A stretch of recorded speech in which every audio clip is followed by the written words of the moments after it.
at the stroke of the midnight hour, when the word sleeps, India will awake to life and freedom.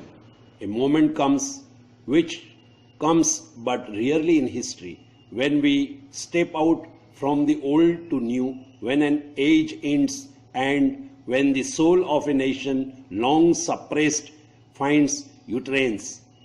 These were the words of India's first Prime Minister Jawaharlal Nehru in his famous freedom speech, Tirist with Destiny. Well, if someone had to give a speech on the morning of June 26, 1983, the word would have been no different like the morning of 15th August 1947. This morning was also special. The reason for this was that the Indian cricket team had lifted the World Cup by defeating the defending champion West Indies. Lifting the World Cup in itself is no mean feat, but what made it even more special was the fact that India had entered the tournament as underdogs. Even Indian cricket team staunchest supporter would not have given them a chance to, definitely not against two-time world champion West Indies. Even today, that match brings back fond memories of those who were fortunate enough to witness the historic moment Indian cricket had changed forever. It happened 35 years ago at Lord's, the Mecca of cricket.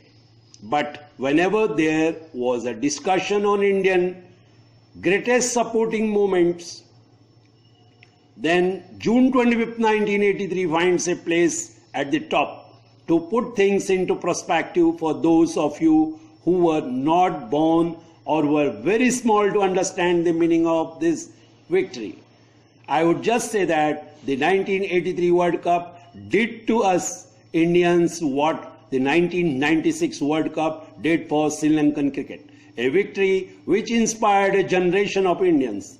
The image of the then Indian skipper Kapil Dev holding the World Cup trophy at the Lord's balcony is engraved into every Indian's memory. It inspires a generation of Indian cricket to take up the game of cricket seriously. Former batsman Sachin Tendulkar has gone on record to say that it was the 1983 World Cup victory which had inspired him to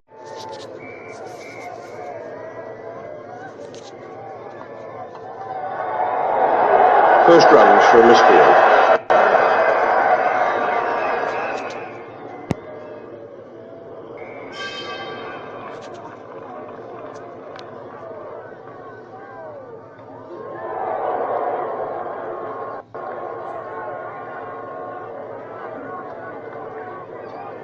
John Garner is almost unbearable out there at the moment from a batting point of view. This ball too, nipping back and bouncing, and Srikanth doing very well there to glove that ball down square of the wicket.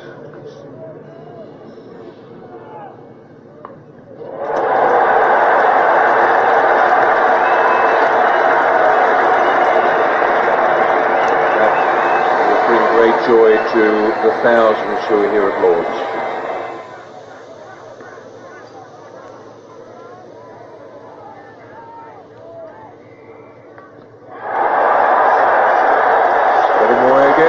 It's a beautiful stroke, picked it up around about leg stump.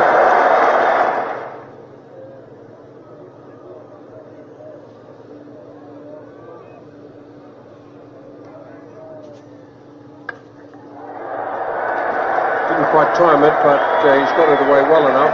Larry Gomes is the fielder. Just pick up 3 runs there to Amarnath.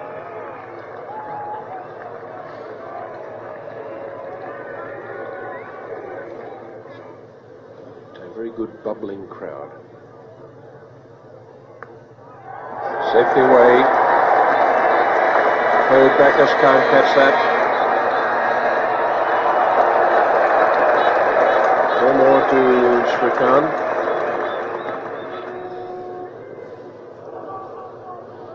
Malcolm Marshall, the bowler.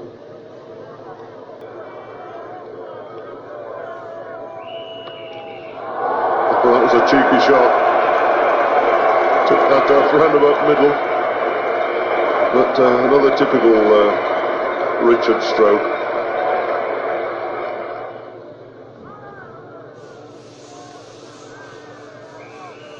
And that's a double wide, I think. Only just managed to get that on the cut through of the wicket.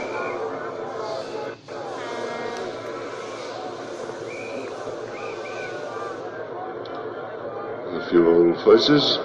Okay, Lily, Brian Close at the back there.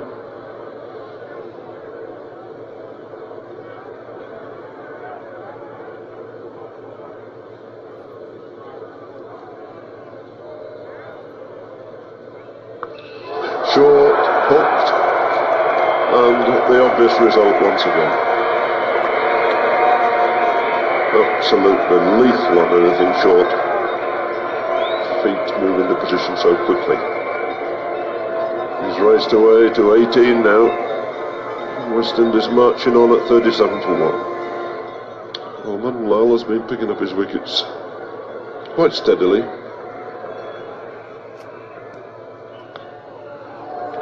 And he's driven beautifully wide of middle. Glorious stroke again. Just about to go over the ropes. That's his one-day international. Average is 37. I rather think that his average in Test cricket is better. And looks as though he's in a bit of trouble. He's scampered that quick single. It looks something around the groin there. There's a little pull in there. And it's a fairly substantial groin too, that. So Richards now to face. Lloyd to carry on. So yes, he's in big trouble. He's in real trouble out there. One, he just managed to scramble to the other, and no way he'll be able to survive without a runner. Oh, what a great tragedy, and he's livid about it. Yes, Desmond Haynes has taken Clive Lloyd's place. Clive has gone across to square leg. What a great tragedy that is.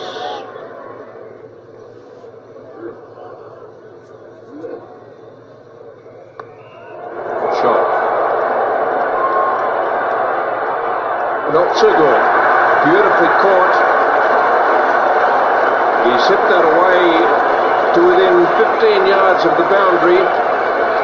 And the Indian skipper has done a tremendous job to get back there. Marvellous running catch. And Richards has gone for 33. He was charging through, calling Desmond Haynes for 2, but didn't quite get it. It would have landed 10 to 15 yards inside the boundary, and Kapildev had a long way to go to make his ground. India now must sense they have little chance.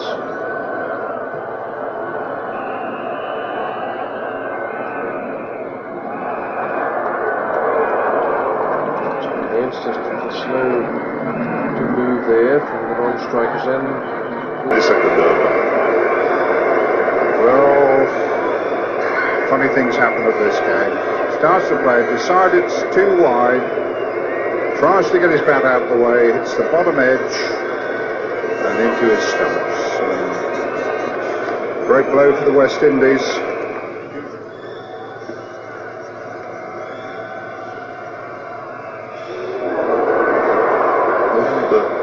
Trick nearly worked. Moved it down the hill, caught the outside edge. Roberts gets a single.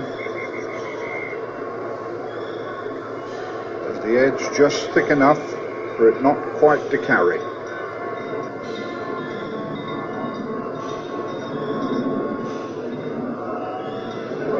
He's edged it this time and he's gone beautifully caught by Gavaskar slip.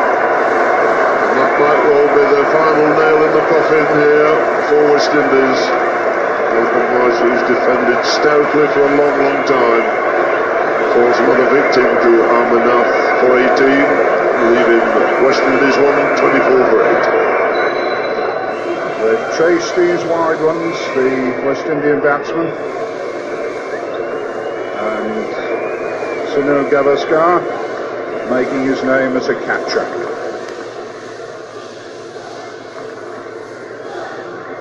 So he's crept up to 1 over. Important thing for India is that there's only 2 wickets left.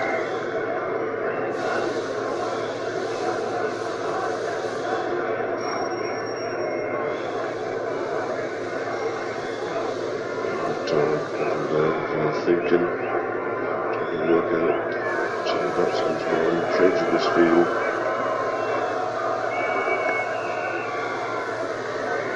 Tucked away quite nicely by Roberts. Can be a time, push it through mid-wicket for 2 runs.